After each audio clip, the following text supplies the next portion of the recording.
buenas a todos, bienvenidos un día más a Susurros del Bosque Viejo. Soy Javier Dens y hoy estrenamos la sección de análisis. En esta nueva sección lo que pretendemos es desgranar un poco las mecánicas del juego, más que la temática. Vamos a mecanizar todo lo que es el juego, todo lo que es el alma y la mecánica, el engranaje del propio juego, y para daros todas las herramientas para que podáis pues mejorar como jugador o comprender un poco alguna cosa que se os escapa. Hay veces que haremos unos análisis mucho más genéricos, como son las que vamos a ver hoy, y hay veces que analizaremos pues un héroe en concreto o una mecánica en concreto. En el día de hoy, como habéis podido ver en el título, me gustaría hablar sobre la creación de mazos. Muchas veces hemos hablado de que la creación de mazos es un eje fundamental del juego y muchos de vosotros o algunos jugadores nos habéis dicho que no os gusta crear los mazos. Vais a RINTV o vais a un compañero o incluso los preconstruidos que van a salir y con eso jugáis. Bueno, es una opción como jugador, igual de válida que cualquier otra, pero nosotros entendemos que perdéis la esencia del juego. La esencia del juego es el deck building y es para lo que se creó este juego. Es gran parte de su carácter, por así decirlo. Además, para nosotros es un pilar fundamental que los diferencia del resto del ECGs. Entonces, como mucho lo hacéis por desconocimiento, porque tenéis miedo, porque no os atrevéis, porque os aburre, porque no os apetece, hoy vamos a intentar ver todos los conceptos que yo entiendo que son importantes para hacer un deck building y a ver si os animáis y creáis vuestros propios mazos. No tengáis miedo nunca a crear mazos, os vais a estrellar, nos hemos estrellado todos, yo el primero, pero creemos que eso es una parte importante de aprendizaje del juego, porque este juego tiene una curva, es un juego muy sencillo de jugar, el primer día, la primera tarde, las 3 misiones, a los 3 escenarios está jugando, pero es un juego muy difícil de dominar, tiene una curva de aprendizaje que se llama los juegos de mesa muy amplia, amplísima, de años, se puede decir.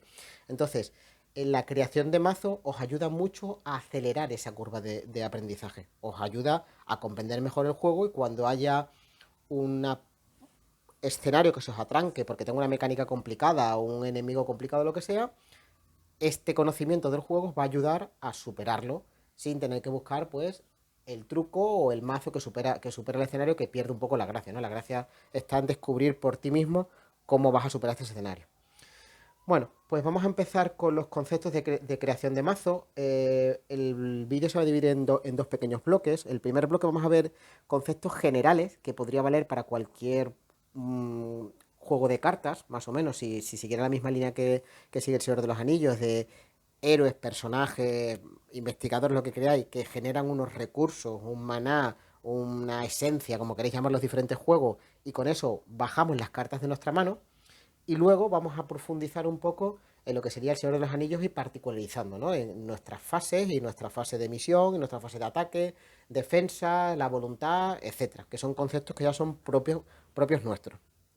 Entonces, vamos a empezar por el primer concepto que tenéis que analizar, que parece muy sencillo, pero hay gente que no la domina del todo, y es la curva de recursos. Entonces, ¿qué es la curva de recursos? Bueno, pues la curva de recursos no es más, sino que los recursos que tú generas a lo largo de la partida, ¿vale? Entonces, como sabéis, pues la curva de recursos es estática en el Señor de los Anillos. En principio la curva de recursos es estática, es decir, supongamos que, por ejemplo, que tenemos un mazo tal que así. Yo sé que ahora mismo alguno en su casa está sintiendo mal. Le duele el estómago, no sabe por qué le pasa, la cabeza, tiene ganas de vomitar. Eso es normal, eso es el efecto de ver cartas sin funda. Pero no tengo otra opción para hacerlo si quiero evitar un poco los reflejos, porque intento hacerlo con fundas y la verdad es que es imposible verlo. Pero bueno, aguantad las ganas, ¿eh? Que al final el vídeo tiene un fin y luego enfundaré todas mis cartas, no os preocupéis.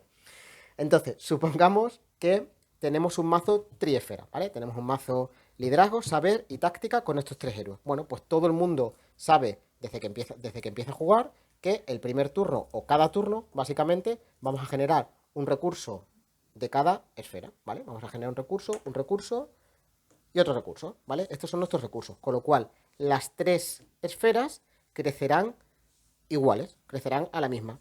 Un recurso para cada esfera, ¿vale?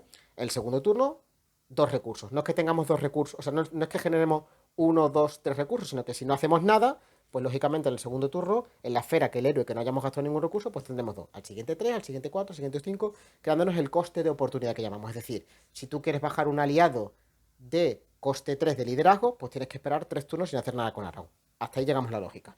Vale, ¿qué hacemos si tenemos dos héroes saber y un héroe liderazgo de cualquier esfera? Bueno, Pues la curva de recursos saber va a ir al doble de velocidad que la curva de recursos de liderazgo, ¿vale?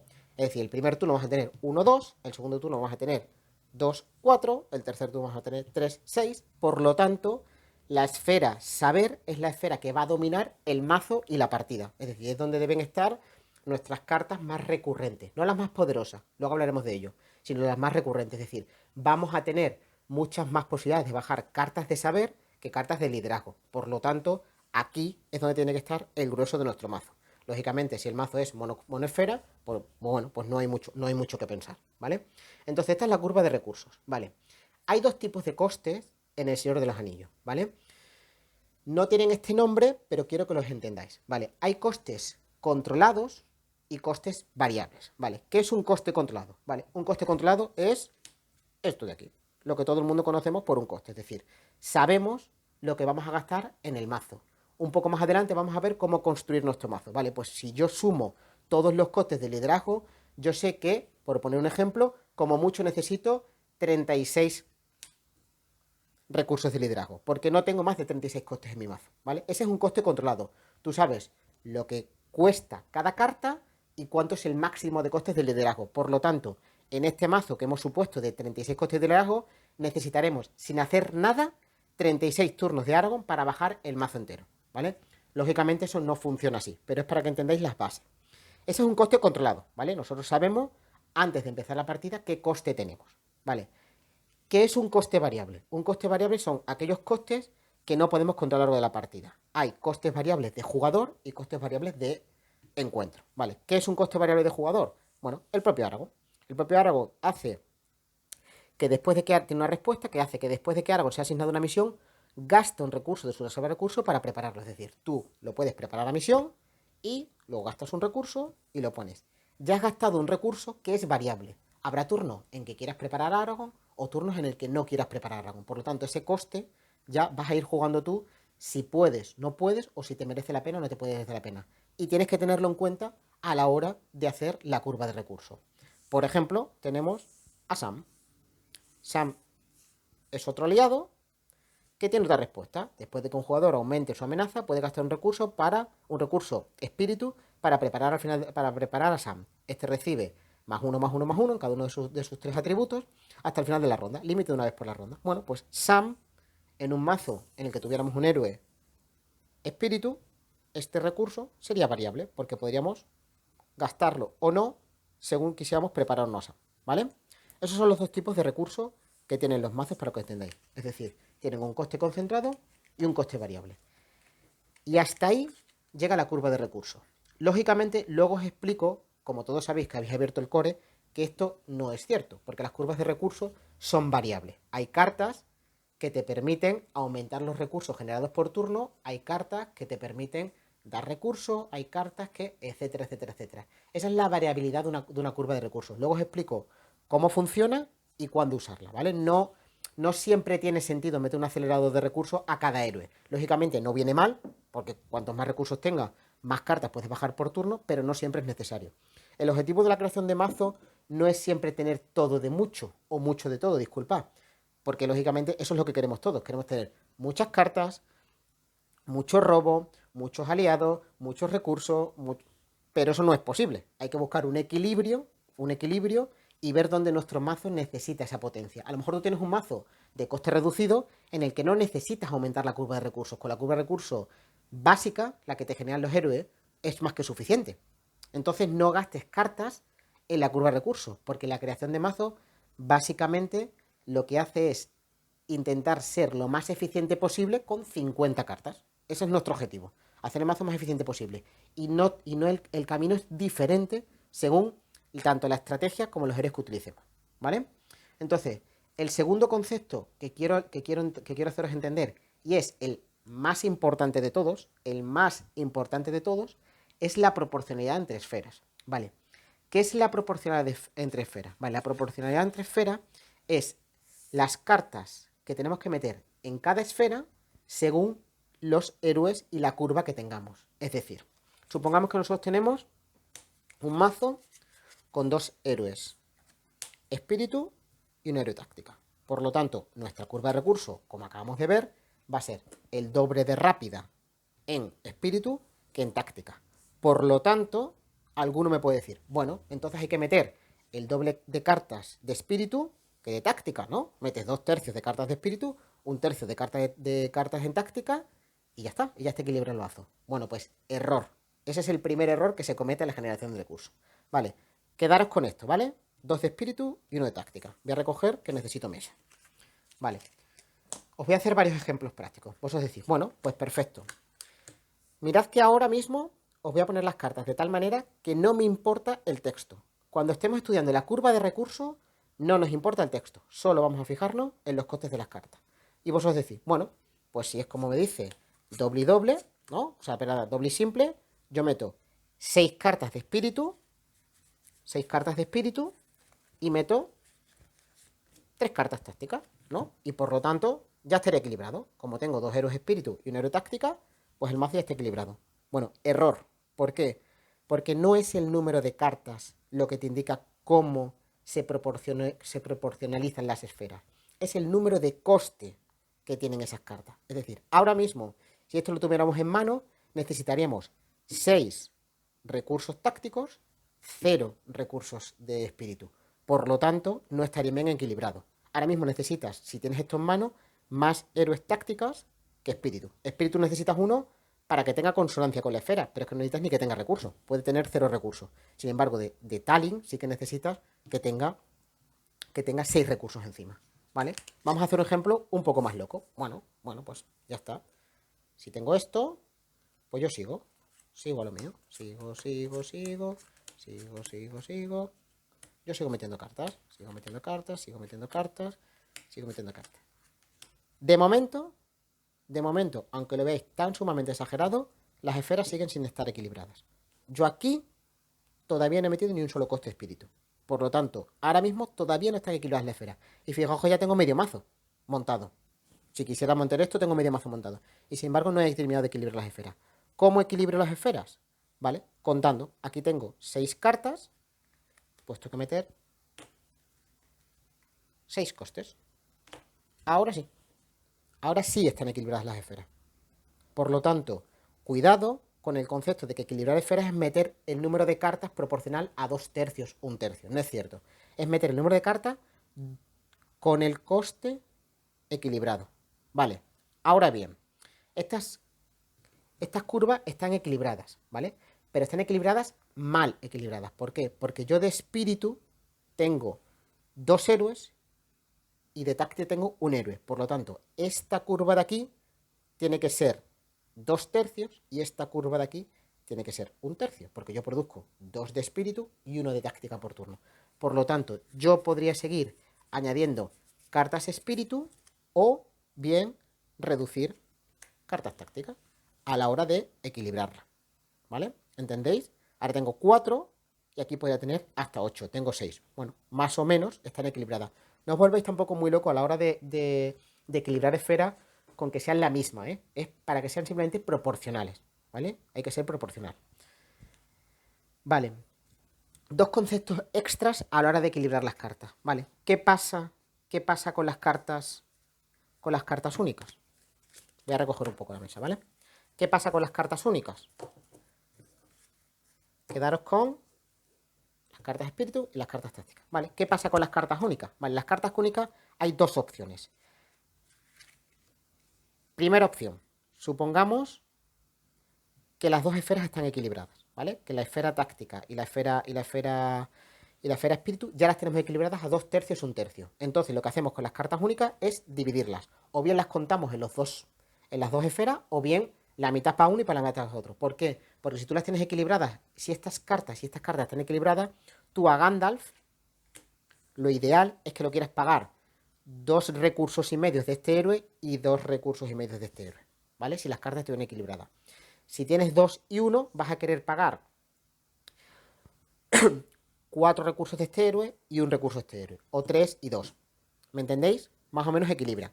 ¿Qué podéis usar con las cartas?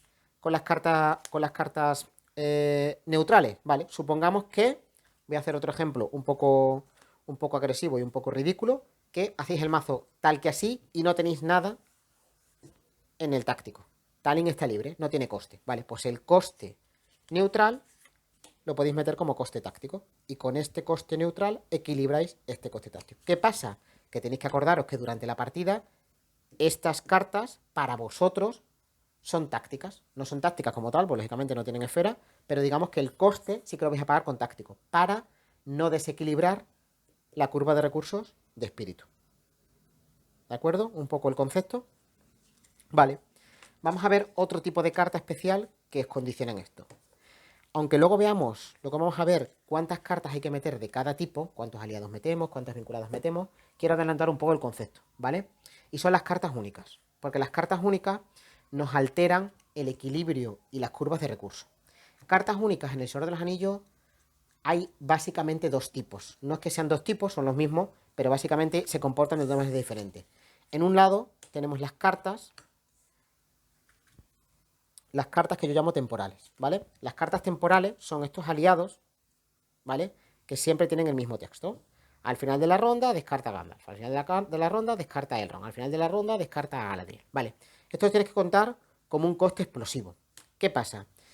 Que es posible que tú este coste lo quieras jugar el máximo número posible, es decir, todo el mundo reconoce o sabe que cuando mete 3 Gandalf quiere jugar 5 Gandalf en la ronda. Quiere jugar 3, lógicamente. Quiere jugar 3 Gandalf por partida. Por lo tanto, Gandalf, el coste de Gandalf, que en este caso es neutral, pero supongamos que quiere jugar 3 Galadriel por partida, este coste siempre va a jugarse. Tú siempre vas a querer, Galadriel siempre va a contar como 9, por así decirlo, ¿no? Siempre vas a contar como 9. ¿Qué pasa cuando hay aliados que no se abandonan la partida? Como pueden ser Legolas o pueden ser Gimli. Lo ideal en una partida es que tú este coste lo pagues una única vez. Tú tienes a Legolas en mano, lo bajas, y si todo va bien en la partida, este Legolas te debería aguantar toda la partida en mesa. Por lo tanto, este coste 4, tú lo vas a jugar una vez. Aunque metas 3 Legolas en tu mazo, tú solo vas a querer jugar Legolas una vez. Por lo tanto, este Legolas no puede contar como 12. ¿Me entendéis? Aunque tú metas 3 Legolas, a la hora de equilibrar las esferas no puede contar como 12. ¿Cómo lo hago yo? Yo cuento con que cuesta la mitad, ¿vale? A la hora de equilibrar esferas yo cuento con la mitad. Es decir, si tengo 3 Legolas, en lugar de costarme 12, me costarían 8. 4 del primer Legolas que bajo, 2 más 2, ¿vale? 8. ¿Por qué cuento 8? Cuento 8 porque cuento con la posibilidad de que Legolas se muera. Entonces, si Legolas se muere, tengo que volver a jugarlo. No quiero que pase, pero en el peor de los casos estoy con 2 recursos de más. He mayorado esa esfera. Por lo tanto, si mayoro esa esfera, he mayorado esa esfera. Por lo tanto, si mayoro esa esfera, lo peor que puede pasar es que me quede por encima de los recursos que necesito, ¿vale? Es decir, me quedo en una situación más favorable que si digo que Legolas va a costar solo 4, me tengo 3 Legolas y tengo que jugar un segundo Legolas. Esa esfera va a quedar por debajo del coste que yo he supuesto. ¿De acuerdo? Esa es la proporcional de esfera. Repito, es el concepto más importante a la hora de crear mazos. ¿Por qué? Por lo primero que os he explicado. Si tú metes muchas cartas que tienen coste 0 y otras que tienen mucho coste, no estás equilibrando. Y a la hora de jugar el mazo, te van a hacer falta recursos táctica, en el ejemplo que os he puesto, y te van a sobrar recursos espíritu. Y al final hemos dicho que el mazo o las partidas van de que la curva de recursos esté lo mejor aprovechada posible. Ese es el objetivo de nuestro mazo, ¿vale? Vamos a hablar ahora de la estructura del mazo, ¿vale? La estructura del mazo es algo que os voy a hablar, que vais a usar en las primeras partidas, pero que se desvirtúa enseguida, ¿vale? Porque al inicio del juego es cierto que esta estructura era válida para empezar un mazo, pero según que los rasgos han ido avanzando, estas estructuras se han ido deformando, y es cierto en algunos rasgos, en otros no, otros rasgos necesitan muchos aliados, otros rasgos necesitan muchas vinculadas.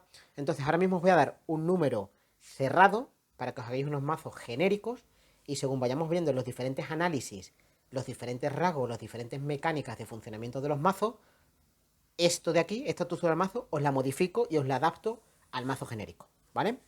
Entonces, lo normal es que metáis entre 20 y 24 aliados, unas 12 vinculadas y unos 16 eventos, ¿de acuerdo? Con ese número podéis empezar a generar un mazo y luego lo modificáis. Lógicamente, si metéis aliados muy caros, tendréis que reducir ese número de aliados. Si metéis eventos de coste cero, como hemos visto en el ejemplo anterior, podéis meter muchísimos más eventos. Estamos hablando de que todos los eventos, de que todos está dentro de una normalidad de coste. ¿Dónde tenéis que conteneros en el coste? Sobre todo los aliados. Intentad que los aliados de coste 4 o superior, que los hay, sean lo menos posible. Tienen que ser aliados muy potentes que te generen una buena ventaja en la mesa. Ahora hablamos de las ventajas de la mesa. Que te generen una buena ventaja de la mesa, es decir, que cuando bajen, marquen al menos el turno y a largo plazo la partida, y que no haya muchos. Porque a ti te interesa dominar las diferentes fases de la partida, y para ello necesitas, pues, lógicamente, aliados que sean relativamente baratos o aliados que sean incluso prescindibles. Va a haber aliados, aunque te dé un poco de pena al principio, va a haber aliados que van a servir simplemente para bajar, hacer lo que tienen que hacer, su habilidad, y luego desaparecer, porque te ocupan mesa o no los quieres para nada, ¿vale?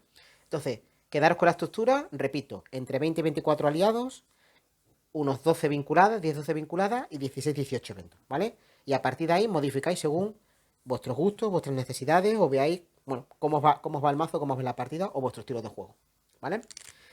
La cuarta parte que quiero ver con vosotros es la que yo llamo el cubrir fase de las partidas, ¿vale? ¿Cuáles son las fases de la partida? Bueno, las partidas del Señor de los Anillos básicamente tienen 3 fases, ¿vale? Un segundito, busco carta. Cualquier héroe me vale, ¿vale? Las partidas de los anillos básicamente tienen 3 fases.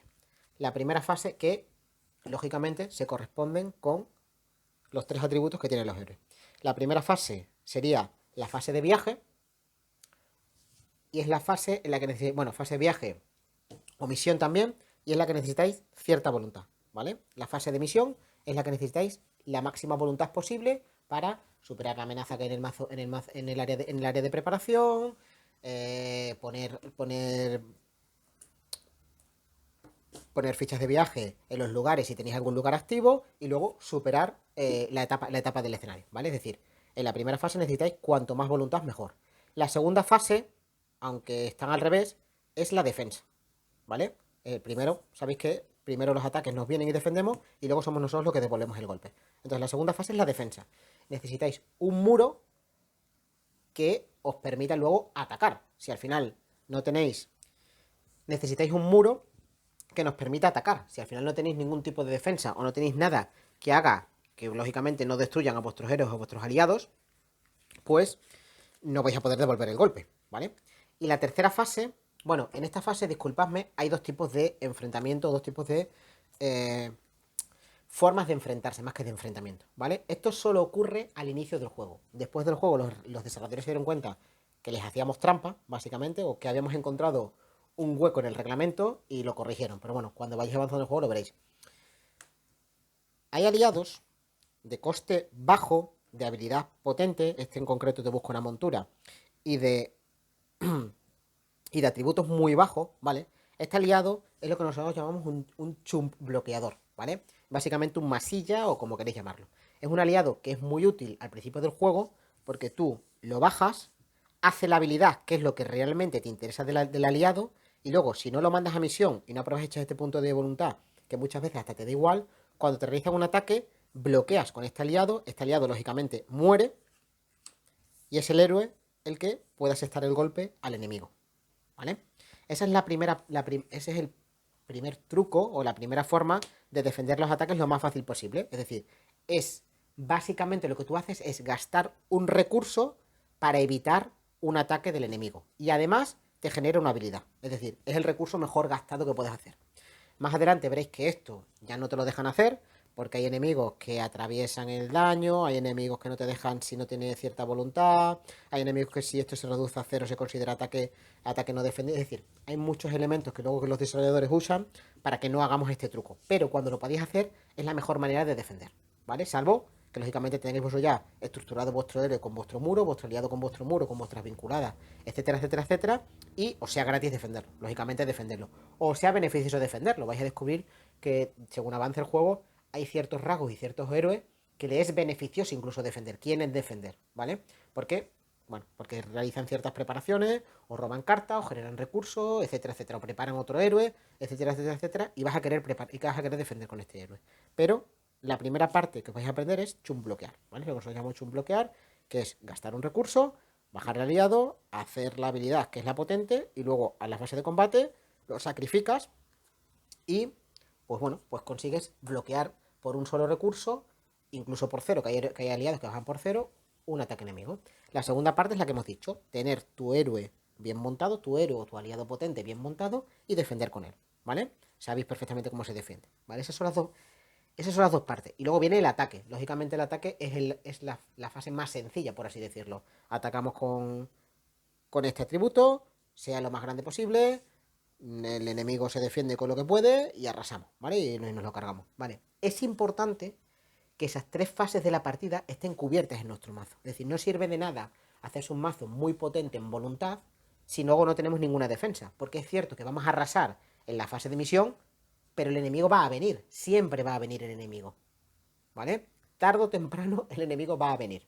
Entonces, tenemos que tener alguna manera tanto de defendernos como de matarnos. No sirve nada tampoco que tengamos mucha defensa. Bueno, oye, mis héroes no van a morir en la vida porque tienen mucha defensa. Si luego en nuestra mesa estamos llenos de héroes. Que sí, no nos afectan la de preparación, pero cada turno tenemos que defender 4 o 5 enemigos a la vez. Al final se hace insostenible y al final, lógicamente, la partida se pierde, salvo que seas muy rápido superando el escenario o te lo permite el escenario. Hay escenarios que no te lo permiten siempre y cuando hay enemigos, ¿vale? Dos apuntes en este tema. El primero es la diferencia que hay entre un mazo multijugador y la diferencia que hay entre un mazo solitario. En un mazo solitario, esto que acabo de decir, de que tenemos que tener cubiertas las tres fases de la partida, es obligatorio. Obligatorio.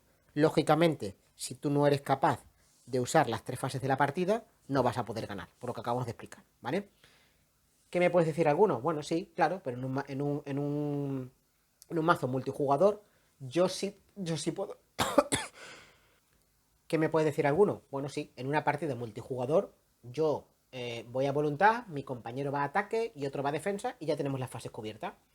Error. Ese es otro error de jugador que lo descubrimos tarde o temprano todos los que jugamos. Siempre el mazo de encuentro va a tener algún mecanismo para colarte un ataque. O para obligarte a ir a misión. O para que tú defiendas. O para que el enemigo que está defendiendo tu compañero a derecha te salte a ti. Cuidado con los mazos de encuentro que son muy puñeteros. Entonces, independientemente que tu rol principal sea la voluntad, sea ir a misión y sea lo que llamamos rushear, ¿vale? O sea, arrasar en la fase de misión con la máxima voluntad posible, siempre tengo un plan B a la hora de defender y atacar, porque te va a hacer falta, ¿vale? Entonces, tenedlo en cuenta. Que solo es el 5% de tu mazo, que solo son 8 cartas de las 50. De acuerdo, no te estoy diciendo que el mazo tenga que estar siempre equilibrado 33, 33, 33%. Pero no lo abandonéis, ¿vale? Siempre tenéis en cuenta algún evento que te evite un ataque, algún evento que devuelva un enemigo al área de preparación, algún aliado potente bueno, que pueda pegar ahí un Gandalf, un Beor, algo. Tienes que tener algo para pegar un golpe y quitarte algo un enemigo que te ha venido a la mesa, ¿vale? Tenedlo siempre en cuenta. Otra cosa que tenéis que ver, que ahora vamos a ver muy por encima, porque es un tema demasiado denso y demasiado amplio, y lo veremos en más profundidad cuando avance el desarrollo del juego, ¿vale? Porque ahora no tiene mucho sentido ponerlo. Es importante que los héroes comben entre ellos. Es decir, independientemente de la habilidad, ¿vale? No quiero ver la habilidad. Ahora de momento no vamos a ver habilidades. Ya veremos combinaciones de héroes, os enseñaré mazos. No os preocupéis que va a haber muchos análisis, ¿vale? Pero supongamos que tenemos estos tres héroes, ¿vale? Ahora mismo diréis que estos héroes están equilibrados en las fases de la partida. Bueno, pues podemos decir que en cierta manera, sí. Olvidaos, ya os digo, del coste, ¿eh? Me da igual cómo se llamen y me da igual lo que hagan. Lo que yo ahora mismo estoy viendo son los numeritos, ¿vale? Estoy viendo sus stats, ¿vale? ¿Podemos ir a misión con estos tres héroes bien si nos hace falta? Sí, sí, tenemos 7 de voluntad, ¿vale? Podemos ir. ¿Podemos asestar un golpe fuerte? Sí. tenemos 8 de ataque, podemos estar en golpe fuera. ¿Podemos defender? Bueno, sería nuestra parte débil. Sabiendo esto, sabiendo el análisis que acabo de hacer en 10 segundos, se hace rapidísimo el análisis que acabamos de hacer en 10 segundos, sabéis que el punto débil de estos 3 héroes son la defensa. Por lo tanto, en mis 50 cartas, lo que más tengo que potenciar, en principio, es la defensa. Porque es donde estos 3 héroes van más flojos. ¿Vale? También es cierto que son 3 héroes que he escogido al azar y que ahora mismo para mí tendrían una amenaza súper alta. O sea, a mí una amenaza de 34 me parece una barbaridad. Me parece una barbaridad. ¿Cuál es el punto de amenaza correcto? Vale, no existe el punto de amenaza correcto, ¿vale? No hay un mazo, por lo que menor sea tu amenaza, el mazo no es mejor. Eso lo dirá el rasgo que estoy jugando, la mecánica que estoy jugando, el tipo de mazo que estéis jugando, o si podéis ir, en principio, si es más explosivo, si es más reflexivo, si va a control, si va a ataque. Lo normal, y os hago lo mismo que la estructura del mazo con los aliados y las vinculadas de los eventos, lo normal deberéis estar entre...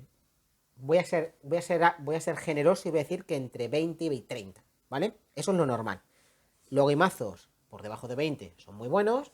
Mazos por encima de 30, que son muy buenos. De hecho, sabéis que, los que conocéis un poco el juego, sabéis que hay 2 mecánicas en secreto que potencian los mazos que sean menor de 20 de amenaza inicial y valor que te potencia los que están por encima de 40. Por lo tanto, no hay una... El verso nos decía que no hay una norma establecida, pero al inicio del juego siempre intentas que sean 20 y algo. 20 y algo, ¿vale? Porque así os da más tiempo si fracasáis en la misión, si os pasa cualquier cosa, si el mazo de encuentro se pone un poco morrudo, siempre tenéis más tiempo hasta llegar a 50. Si empecéis con una amenaza de 34, pues si es que o tenéis reducción o tenéis reductores de amenaza o tenéis 16 turnos para superar la partida. Si no, lógicamente, pues perdéis. Si no pasa nada, solo con el paso de los turnos son 16 turnos hasta llegar a 50. ¿Vale? Entonces, cuanto más bajo estéis, más relajado podéis ir en las primeras fases del juego. ¿Vale? Entonces, tenéis siempre eso en cuenta a la hora de hacerlo. Luego, ya os digo, en otros vídeos posteriores entraremos en si estos 3 héroes combinan bien, si es una buena relación, si no, si merece la pena lo que hacen con el coste de amenaza, que eso también hay que verlo, pero bueno, ya lo veremos un poquito más adelante, ¿vale? Son un poco conceptos un poco más avanzados y no porque sean complicados, sino porque sí que tienes que leer las cartas. Daos cuenta que a día de hoy o de momento no hemos leído ni una sola carta. Estamos mirando solo simplemente números y costes, ¿vale? Para generar mazos. Luego hay que ver las mecánicas y es donde tiene el alma el juego, el mazo, por así decirlo. Vale. Un concepto que quiero también explicaros que es muy rápido son los tempos de la partida. ¿Qué es el tempo de la partida? El tempo de la partida son las fases en las que se divide la partida. Otra vez os tengo que decir que esto no está establecido, ¿vale? Es cierto que hay 3 tempos que son el early game, el mid game y el late game, ¿vale? El temprano, el medio y el tarde. Pero estos tiempos no puedo correlacionarlos. Es decir, no puedo decir, bueno, pues el early game son los 3 primeros turnos. El mid game son los 10 siguientes turnos. Y el late, eso no existe. ¿Por qué? Porque en este juego el tiempo de la partida te lo marca cada escenario. Entonces, habrá escenario como el primero del juego, que el early game, el tiempo tempranero, es larguísimo, porque lógicamente es la primera misión y es la que te enseña un poco a jugar, y entonces te deja un poco que tú vayas generando tu mazo. Y hay partidas en el que el late game llega enseguida, como es Evasión de Dol Guldur. Es decir, y las dos no las encontramos en el core.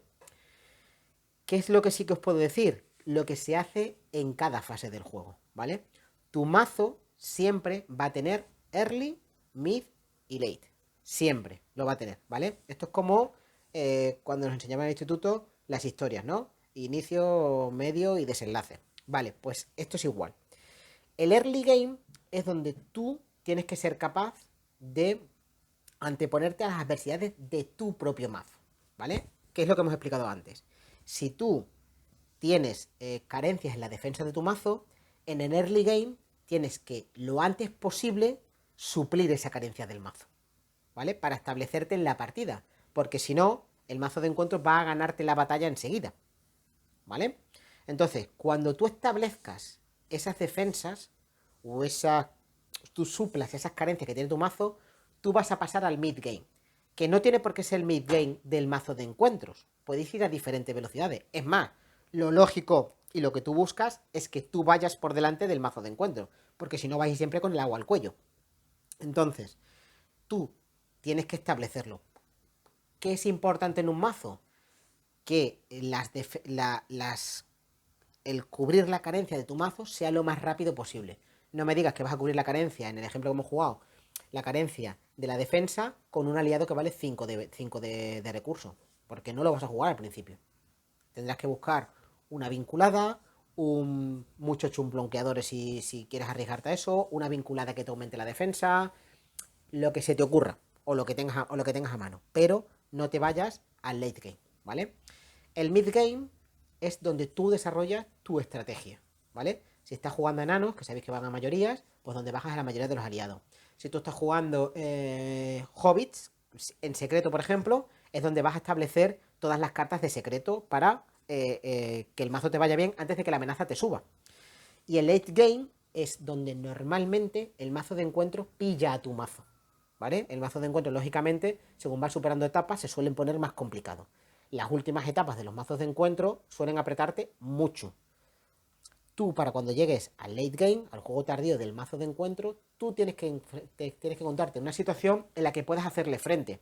Habrá mazos de encuentro que te aprieten el ataque, habrá mazos de encuentro que te aprieten la voluntad, habrá mazos de encuentro que te aprieten la amenaza. Por lo tanto, cuando tú llegues al late game, tienes que ser capaz de hacer frente a la sorpresa que te está haciendo el mazo de encuentro, ¿vale? Y para eso, en el mid game, en el juego medio, que es la gran parte de la partida, has tenido que desarrollar tu estrategia de mazo. Si tú ves que los mazos de encuentro siempre te superan al final de las partidas, joder, voy muy bien en la partida, pero es que cuando llegan los últimos turnos es que me machaca el mazo de encuentro. Te falla el mid game, ¿vale? Mira por qué fallas, siempre me voy de voluntad, tengo muchos enemigos y me atacan, y esa es la carencia de tu mazo. Ahí es donde se ve la carencia de tu mazo, en el mid game siempre. El early game es muy fácil, porque tú vas bajando todo siempre. Vas bajando lo más baratito, el héroe de aquí, el no sé qué, el aliado, no sé cuánto. El mid game, que es donde tú tienes ya más recursos, tienes más vinculadas, más aliados, puedes ir trampeando un poco y engañando un poco al mazo de encuentro, es donde tú tienes que desarrollarlo. Y en el late game es donde se ven las carencias de tu mazo, ¿vale? Un mazo bien construido, en el late game será capaz de hacer frente a las dificultades que le ponga el mazo y por lo tanto lo superará. Esa parte es muy importante, ¿vale? Parece una tontería, pero estas tres fases y conocer estas tres fases, tanto del mazo de jugador como del mazo de encuentro, es lo que te hace buen testeador de mazo. Es donde tú ves dónde estás fallando en la creación de mazo. Que vas a fallar, que es normal, que para eso estamos. Y para eso somos jugadores. Pero si sabes analizar tu mazo, lo vas a mejorar enseguida. ¿Vale? Por último, para el día de hoy, ¿dónde está el dominio de la partida? Y tú me dices, vale, pues muy bien, me estás hablando, llevas toda la tarde hablándome de dominio de la partida, pero no me has dicho cómo dominar la partida. Vale, pues os voy a dar 6 puntos de dominio de partida. Si eres capaz de dominar estos 6 puntos, lógicamente la partida no te va a ser ni difícil. Lo difícil es dominar los 6 puntos, lógicamente. Pero sí que tienes que saber si tú tienes carencia, si tú puedes dominarlo o asumir que no vas a dominar alguno. Que no pasa nada tampoco. Si tú tienes poco robo, tendrás que tener cartas muy potentes que te potencien ese robo. Es decir, que cada robo, cada pick que se llama de la partida que robes, es decir, cada carta que cojas del top de encima de tu mazo, sea buena. Así evitas necesitar mucho robo, ¿vale? Si tú necesitas muchos recursos, porque tu mazo es caro, intenta conseguir los recursos lo antes posible. Pero bueno, vamos a verlos uno a uno. La primera de todas, y para mí la más importante de todas, es la ventaja de acciones. ¿Qué es la ventaja de acciones? Bueno, vamos a ver a Verabor. Verabor, en un turno, puede hacer 4 cosas, ¿vale? Puede hacer 4 acciones. Ir a misión, atacar, defender o usar su acción, ¿vale? A ti te gustaría hacer las 4 acciones con Verabor. Lógicamente no puedes. Sabes que cuando un héroe, un aliado, ejecuta una de esas 4 acciones, atacar, defender, ir a misión o la propia acción, se agota, ¿vale? Yo la giro, hay gente que le pone un contador, lo que sea, pero bueno, se agota y no puedes volver a utilizarlo, ¿vale? ¿Qué es la ventaja de acciones? La ventaja de acciones es intentar utilizar el máximo número de veces un héroe o un aliado muy potente. Por lo tanto, es lo más eficiente posible. Si Verabor pudiera ir a misión, atacar, defender y robarte 2 cartas por turno, pues sería la leche de héroe. ¿vale? Lógicamente eso no lo puedes hacer. ¿Cómo puedes mejorar esas acciones? Con lo que llamamos los preparadores. Y el primero lo tenéis en la caja básica, ¿vale? Esto es un preparador. Lo único que hace es vinculas la carta al héroe, por arriba o por abajo, como tengáis la manía, ¿vale? Y cuando la agotas, el héroe se prepara. Por lo tanto, Perabor, con un coraje inesperado, podrá realizar 2 acciones por turno, con lo cual ya es más eficiente, ¿vale? Poder utilizar a tus héroes cuantas más veces en el turno es lo mejor que podéis hacer en una partida. Lo mejor sin ninguna duda. ¿Por qué? Porque el héroe normalmente es la carta a la que le vas a poner las vinculadas, a la que le vas a poner todos los potenciadores, a la que le vas a tirar al que le vas a tirar todos los eventos que potencien. Suma más 3 este turno a un héroe. Suma más 3 al ataque este turno a un héroe. Vas a querer utilizar ese más 3 muchas veces, lo máximo potente posible. Por lo tanto, los preparadores son muy importantes en la partida. Lo normal es que metáis, no os voy a dar un número, pero mínimo 3 preparadores. Porque lo ideal, o lo mínimo que queréis, es que vuestros 3 héroes puedan jugar al menos 2 turnos por dos veces por turno. ¿Vale? Porque así tenéis lo que se llama la ventaja de acciones. Que es decir, hacer más acciones de lo que permitiría una carta sola. Una estructura de la sola. ¿Vale? Esa es la primera de las cosas que tenéis que dominar en la partida. ¿Cuál es la segunda? El robo. El robo.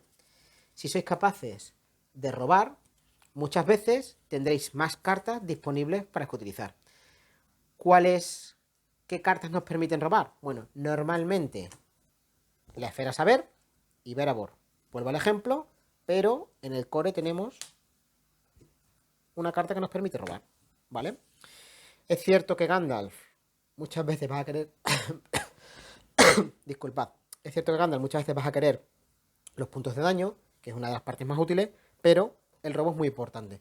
¿Por qué? Porque si tú tienes muy bien economizado tu mazo, esas 3 cartas te van a dar un boost en el turno que seguramente te hagan dominar ese turno, incluso ganar la partida si estás al final de la partida, ¿vale? Entonces, el robo es importante también en una partida. ¿Es totalmente necesario? No. Hay mazos que no llevan robo extra y les va bien. ¿Es recomendable? Sí, lógicamente, cuantas más cartas robéis, más posibilidades tenéis de tener mmm, más acciones posibles en el turno. Cuantas más cartas tengáis en vuestra mano, pues lógicamente más cosas podréis hacer. Es algo lógico. Lo tercero que tenéis que dominar, que no todos los mazos lo hacen, y hay mazos que lo quieren hacer más y lo que quieren hacer menos, es el control de la amenaza.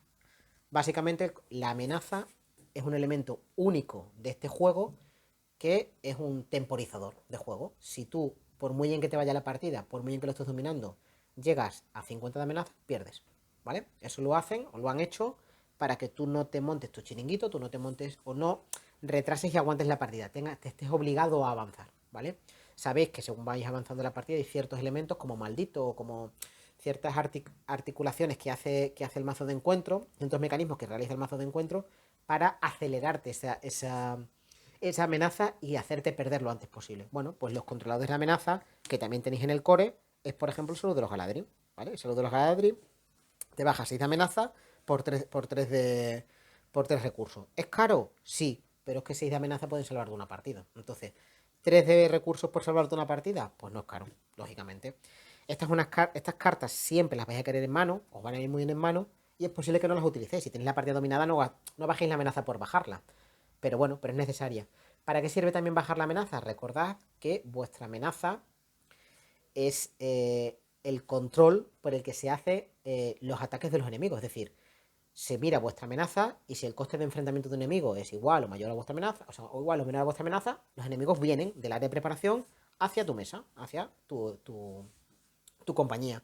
Por lo tanto, reducir tu amenaza, aunque estés lejos de 50, también hace que los enemigos se queden en el área de preparación. Por lo tanto, te permite estar más tranquilo.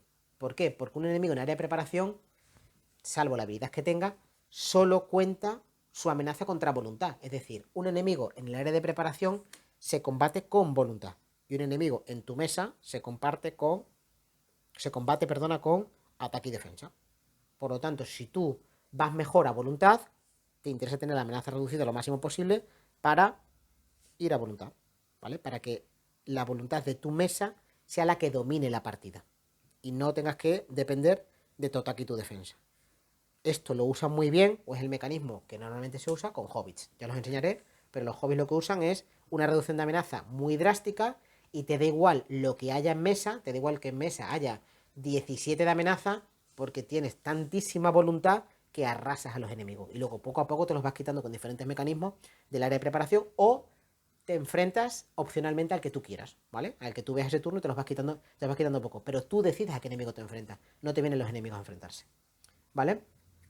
Otra, otro mecanismo, por cierto, perdonad, se me ha olvidado decir que el control de amenaza también es puede hacerse a través del control del área de preparación, ¿vale? Directamente. Ya os he hablado ahora mismo de los hobbies, os he puesto un ejemplo, pero aquí tenéis, por ejemplo, a Dungir, que lo que te hace es que te permite atacar directamente desde tu zona de juego al área de preparación. Por lo tanto, vas a eliminar a esos enemigos que hemos visto con una amenaza reducida a través de este ataque proporcional, ¿vale? Entonces nunca te van a enfrentar y tú en un mazo ideal, que eso no existe, pero en un mazo en el que tú puedas atacar al área de preparación desde tu mesa, no vas a necesitar defensa, ¿vale? Porque no necesitas defensa, porque o bien evitas el ataque o bien matas antes a los enemigos. Por lo tanto, este mazo originalmente podía ir a voluntad y ataque. Como veis, sin salirme mucho del core, porque os estoy enseñando muchos elementos del core, ya estamos distorsionando lo que hemos visto hace un rato. Entonces, es cierto que es una base, pero que poco a poco esa base se va a ir distorsionando. ¿Dónde está la importancia? En que dominéis esa base. Básicamente, os estoy enseñando una balsa que va a empezar a moverse. Entonces, si no domináis la balsa en tierra, no la vais a dominar en agua. Porque lógicamente se os va a caer, ¿vale? Otro elemento, el cuarto elemento que podéis dominar, que es cierto que es muy útil, más en solitario que en multi, es la exploración del mazo de encuentro. Una carta que hace perfectamente esta exploración del mazo de encuentro es Genamar Canto Fluvial, ¿vale? ¿Qué hace Genamar Canto Fluvial? Bueno, lo agotas para mirar la carta superior del mazo de encuentro. ¿Qué te permite eso? Anteponerte a lo que viene. Si viene una traición que, me lo invento, hace un punto de daño a cada personaje que esté agotado, pues ese turno no agotas personajes y asumes una penalización en la amenaza, pero te quedas con mesa. Si viene un enemigo, pues sabes que te tienes que quedar defensa. Si viene un lugar, sabes que puedes ir con toda la misión y pegar un golpe fuerte de voluntad. Entonces, Genamar lo que te permite es economizar muy bien el turno, porque tú sabes lo que va a venir, lo que se va a anteponer. ¿Dónde pierde cierta potencia este dominio de la partida? Lógicamente en multijugador. En solitario es muy práctico, porque normalmente del mazo de encuentros solo se revela una carta, dos si depende cómo va la partida, pero bueno, en principio una carta, por lo tanto, siempre vas a ver lo que te viene. Y en multijugador no tiene mucho sentido, porque vas a ver la primera de X, siendo X el número de jugadores. Si sois 3 jugadores, pues ver la primera de 3 es práctico, pero no tanto. No es tan bueno. Entonces, bueno, este cierto dominio de la partida es más útil en solitario que en multi, pero que sepáis que también existe, ¿vale? El quinto dominio de la partida, aunque antes he dicho que no es necesario, pero es cierto que ayuda mucho también, es un poco como la que acabamos de ver, es la sobreproducción de recursos. ¿Qué es la sobreproducción de recursos? Bueno, pues tener tantísimos recursos que no necesitas ajustar la curva. Es decir, si un turno necesitas bajar 3 aliados de la esfera que te apetezca, pues los tienes porque los tienes. Porque tienes los recursos disponibles. ¿Quién es la mejor carta o de las mejores cartas que hace esto del juego? Bueno, volvemos al core y es el Senescar de Hondo. Fijaos, es un paréntesis que os estoy poniendo muchísimos ejemplos del core y os estoy diciendo que son los que mejor hacen el juego. Os he hablado del coraje inesperado, os estoy hablando ahora del Senescal, ahora veremos otra carta que también es de las mejores del juego en control de lugares. El core es muy importante en este juego. Son cartas que no rompen el juego, no es que sean destructivas o haya que meterlas siempre sí o sí. De hecho, yo hace mucho que no juego con Senescal de Gondor, por lo tanto no es que sea totalmente obligatorio jugar con ella, pero son muy buenas. Y es durante el desarrollo de vosotros como jugador, os van a venir muy bien, van a ser muy útiles y las vais a utilizar mucho. Entonces, a ver, no voy a recomendar nada, porque lógicamente todo el mundo os vais a comprar el core, por si no, no podéis empezar a jugar, pero que tengáis en cuenta que ya lo hemos hablado en muchas ocasiones que el core es muy importante en este juego. Entonces, volviendo a la sobreexplotación de recursos, si tú tienes muchísimos recursos de la esfera que tú consideres oportuno, no te va a hacer falta tomar decisiones de esa esfera. Es decir, si tú tienes seis cartas, por poner un ejemplo muy abusivo, 6 cartas tácticas y esto lo tienes en un héroe táctico, pues a lo mejor puedes bajar las 6 ese turno. Bajar 6 cartas, lógicamente, es una barbaridad en un turno. Lo normal si bajas 6 cartas es que domines el turno y se te ponga muy de cara la partida. Entonces, la sobreexplotación de recursos es otro dominio de la partida que te lo facilita. No es que porque tengas muchos recursos vayas a ganar la partida, no confundáis esto, simplemente te facilita en ciertas ocasiones. Si tú tienes muchísimos recursos tácticas, pero no tienes esas 6 cartas de las que hemos hablado, te da igual tener 24 recursos tácticas, si tú solo tienes una carta táctica en mano, ¿vale? Entonces entendés que siempre el dominio de la partida estamos hablando de un equilibrio entre los 6 conceptos. ¿Cuál es el último concepto? El control de lugares. A diferencia de Genamar Canto Fluvial, el control de lugares es más importante en multi que en solitario. ¿Por qué? Porque en solitario, al solo revelar una carta, lo normal es que tú mínimamente puedas ir controlando los lugares que se te van acumulando en el área de preparación. En multijugador no es así. Si tú durante 2 turnos, por ponerte un ejemplo muy malo, robas 3 más 3 lugares, se colocan 6 lugares en el área de preparación. Si no tienes ningún tipo de control de lugares, vas a necesitar mínimo 6 turnos para superar los 6 lugares, ¿vale? Lo vas convirtiendo en lugar activo, lo visitas, lo exploras y vuelves a colocar otro de lugar activo. Eso normalmente es perder una partida, ¿vale? Una acumulación de lugares que llamamos un fludeo, un fludear o como queréis llamarlo, una acumulación de lugares por no meter un anglicismo, suele ser perder la partida. Por lo tanto, es importante, sobre todo en multijugador, que haya control de lugares extra. ¿Cuál es uno de los mejores controladores de lugares extra? Mi amigo el rociador norteño, ¿vale? El rociador norteño es uno de mis aliados favoritos del juego. Este sí que lo juego mucho, en casi todos mis mazos básicamente van mínimo 2 copias de él. Te permite ir colocando fichas de progreso en los lugares del área de preparación y además te lo coloca en todos los lugares de preparación. Con lo cual, este señor en 2, 3, 4 turnos como muchísimo, pero deberían ser 3, sí que te ha limpiado esos 6 lugares, ¿vale? Por lo tanto, o te ha ayudado al menos a que desaparezcan no los 6, para a lo mejor 3 o 4 lugares. Sin hacer nada, simplemente yendo a misión, ¿vale? Por lo tanto, el control de lugares es muy importante sobre todo en multijugador, ¿vale? Y hasta aquí la sesión de hoy, ¿vale? Sé que ha sido muy densa, sé que hay mucha información, creo que no me he comido nada, pero si tenéis cualquier duda, pues bueno, pues está en los comentarios y estamos a vuestra disposición. Una última cosa, y esto os lo digo un poco como consejos de cara a futuro porque no lo vais a poder aplicar.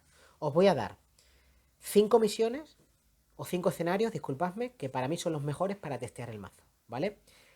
¿Eso significa que los necesitéis para testear el mazo? No, no los necesitáis, ¿vale? Simplemente podéis hacer un mazo y probarlo con el escenario en el que estéis vosotros jugando. Si estáis en el segundo escenario del tercer ciclo, está muy bien. Testeas el mazo con el segundo escenario del tercer ciclo, no pasa nada. Ahora, si os gusta más la creación de mazos que la superación de escenario, y a algunos os va a pasar, os doy 5 escenarios que os refuerzan un mazo. Estos son los escenarios que nosotros utilizamos, o al menos yo los uso, cuando me preparo para eventos, cuando me preparo para llenars o cuando me preparo para este tipo de cosas. Estos sí que los uso. Vale. Los escenarios son Anduin del Core.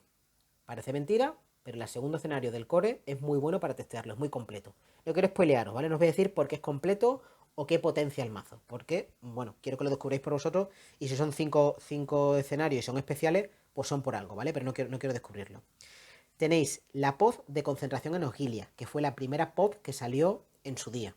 Ojalá, a día de hoy, cuando estoy grabando este vídeo, aún no han dicho si van a reeditar o no las pods. Ojalá las reediten todas y os recomiendo que os las pilléis todas, porque todas son únicas y son muy buenas, ¿eh? No hay ninguna hay algunas que son mejores o que al menos nosotros le tenemos más cariño, pero todas son muy buenas, ¿eh? No hay ninguna que la tengan que pillar por pillar. Luego tenéis A través del desierto, del ciclo de los Haladrim, el séptimo nivel de la mina del enano y Peligro en Dorwinion de Una sombra en el este, del último ciclo, ¿vale? Del ciclo de Mordor. Y nada más. Creo que en principio tenemos todos los conceptos vistos. Si sois capaces de dominar, que es complicado dominar todos los conceptos, crearéis muy bien mazo y lo único es que os animo a que veáis el vídeo, hagáis mazos, quizás tengáis que volver a ver el vídeo para ciertos conceptos porque hasta que yo los tengo claros, pero hasta que no te pones a toquetear cartas y a verlo, a equilibrar esferas, a probar, etcétera, etcétera, no los asimilas muy bien porque esto es un poco como la teoría que da el profesor y no se saca hasta que sea la práctica. Pero bueno, os espero que haya sido útil, que os guste y nada más. Y nos vemos en el siguiente vídeo. Muchas gracias. Chao.